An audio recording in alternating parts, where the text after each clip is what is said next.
Tere õhtust! Et ma olen saanud teilt juba kannatamatuid kirju, et millal neid kaardi lugemise videosid edasi näeb.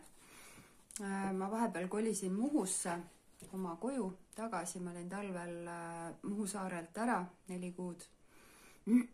Ja mul läks natuke aega, et siin uuesti sisse seada. Aga kaartidega jätkame, et kui me rääkisime esimeses osas, ma tegin sissejuhatuse, et mis on üldse siis tarosüsteemi alused. Siis teises videos ma rääkisin, ma arvan, et suurest arkaanist. Kolmandas videos ma rääkisin kaardide puhastamisest ja sellest, kuidas kaardi ladumiseks ennast ette valmistada, ennast ja kaarte. Ja täna ma käsitlen natuke väikest arkaani, et kui me suurest arkaanist rääkisime, selle päritolust, siis kaardipakis on siis teine osa, mis on väike arkaan ehk mastid. Ja mastid on siis, üks moment, ma otsin siit välja, mis mul kätte jäävad, väiksed mastid, on siis tuli, sauad, vesi, karikad, mündid, maa ja mõõgad, õhk. Ehk siis kui needsamad 4 elementi, vesi, tuli, maa ja õhk, panna siis mustlaskaardipaki peale, siis poti oleks maa ehk mündid. Issand, kuidas see nüüd ongi? Karikad oleks ärtu. Mõõgad oleks risti ja sauad, tuli oleks ruutu. 4 elementi on kõikide õpetuste alus või struktuur. Et kui üldse mingi õpetus on kaua kestnud siin maa peal, siis võib kahtlustada, et tegemist on mingit laadi 4 elemendi käsitlusega. Ja 4 elementi, vesi, tuli, maa ja õhk, on siis kõik see, millest nähtav koosneb.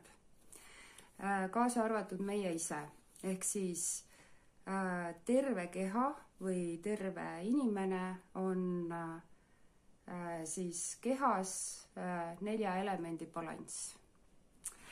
Ja samamoodi on siis 4 elemendi käsitlus astroloogias, et meil on maamärgid, tulemärgid, veemärgid, õhumärgid. Ka tarokaardid, kui me läheme juba sinna õukonnakaartidesse, on siis astroloogiliste märkidega seotud. Samuti suur arkaan. Aga 4 elementi on siis see materiaalsus või nähtavus, millest maailm koosneb. Ja on ka 5 element. 5 element on, nimetatakse eetriks. Mina ütlen, et 5 element on see palvetaja, kes paneb siis 4 elemendi tasakaalu juhtuma. Ja kaardipaki puhul olen siis mina 5 element, kes kutsub siis selle 4 elemendi tasakaalu pildi välja, kui ma kaarte panen. Ja räägin siis elementide kaupa kaardipaki väikese arkaani tähendustest. Mündid, maa. Seal on siis terve masti rida, alates ässast kuni lõpetades siis kuningaga. Ja müntide kaardid, kui nad on ladumises, nad räägivad, oleneb küsimusest, oleneb ladumise intentsioonist, nad räägivad materiaalsusest, kas sellest, kas raha on vähe, kas raha on palju, kas on mingisugused finantsilised võimalused, kas inimesel on maandus, kas tal on maandus puudu, kas maaelemendi kaardid näitavad ka seda, kui neid on liiga palju, et inimene on liiga materiaalne, et ei anna ruumi siis teistele elementidele oma siis vaimuanatoomias ja nii edasi ja nii edasi. Et oleneb küsimusest, oleneb ladumise viisist ja intentsioonist, millega ladumine on tehtud. Järgmiseks, kui ma võtan mõõgad, õhuelement. Kui õhku on palju, siis võib, ütleme terves ladumises on liiga palju mõõkade kaarte, siis võib kahtlustada, et kas siis kaos inimese elus on seotud liiga kiire kommunikatsiooniga või siis killustatusega, kas seal on võib-olla palju võitlust, aga samas siis mõõkade õhuelemendi negatiivne pool on võitlus, negatiivne, üks pool on võitlus ja teine pool on otsustavus, et kui seda võitlust on liiga palju, siis tegelikult nagu ravi või see soovitus, mida juba saab ladumisel jagada, on see, et seisata, puhka, oota, vaata. Mõõkade kaardid tähistavad ka, siis nagu ma ütlesin juba, kommunikatsiooni, õhuelemendi siis üks selline kandev omadus ja õhuelemendi inimesed on hästi kommunikatiivsed, hästi suhtlejad. Ja võib ka tähistada sageli vaidlusi, kui ta on siis õukonna kaartidega kõrvuti, näiteks seal mõõkade 9 mingisuguse kuninga või paaži vahel, et siis ta võib näidata vaidlust. Et sellised on nagu need suunad, kuidas üldse mõõkasid siis kaardilauas näha. Räägin veel sauadest. Sauad on siis loomingulisuse kaardid, tuli ja tähistavad siis lennukaid ideid, loomingulisi ettevõtmisi, loomingulisi väljaastumisi, visioone. Kui tuld on pildis palju, siis võib see viidata inimese liiga kiirele põlemisele, et pole aega integreerida ideid, pole aega teostada ideid. Liiga palju tuld võib tuua ka võib-olla sellise hoolimatu seksuaalkäitumise. Liiga palju tuld võib olla seotud iseloomuga, näiteks liiga äkilise või liiga äkilise ja sellise reaktsioonilise iseloomuga. Oleneb jälle, kuidas kaardid siis ladumise intentsiooniga, küsimusega või ladumisviisiga kokku lähevad. Siis on karikad.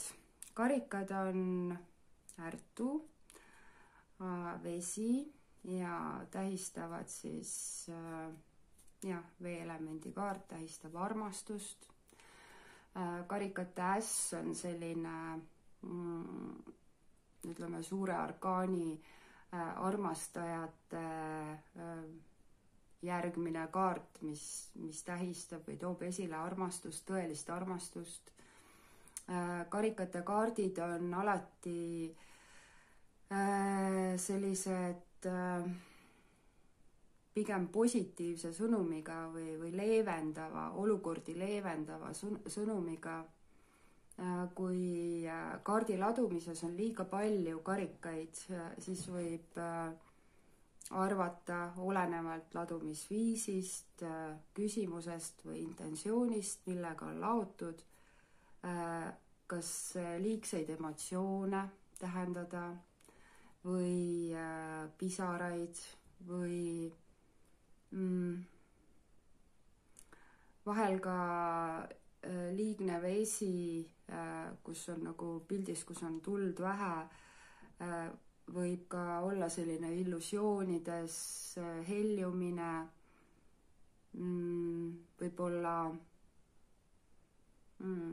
jah, illusoorsus, selline reaalsusest eraldumine kaardi ladumistes ja jällegi asetustes õukonnakaartide või suure arkaani kaartidega märgivad alati mingisuguseid sügavamaid intuitiivseid asjaolusid ja viitavad siis sellistele sügavamatele triivivatele protsessidele. Et see on siis veekaartide tähendus. Aga hästi, praeguseks korraks kõik ja ühe ladumise videod on veel, siis ma räägin nendest ladumisviisidest, millega mina olen kokku puutunud ja kuidas ma kaarte laon. Nii et vabandan, keda ma panin ootama, sest ma sain mõned kirjad, et millal siis see järgmine video tuleb. Vabandust, kolisin ja tegelesin ise 4 elemendi tasakaalu saavutamisega uuesti siin Muhus vanas majas. Et aga kohtumiseni, et ma ei luba aega, aga üks video tuleb veel.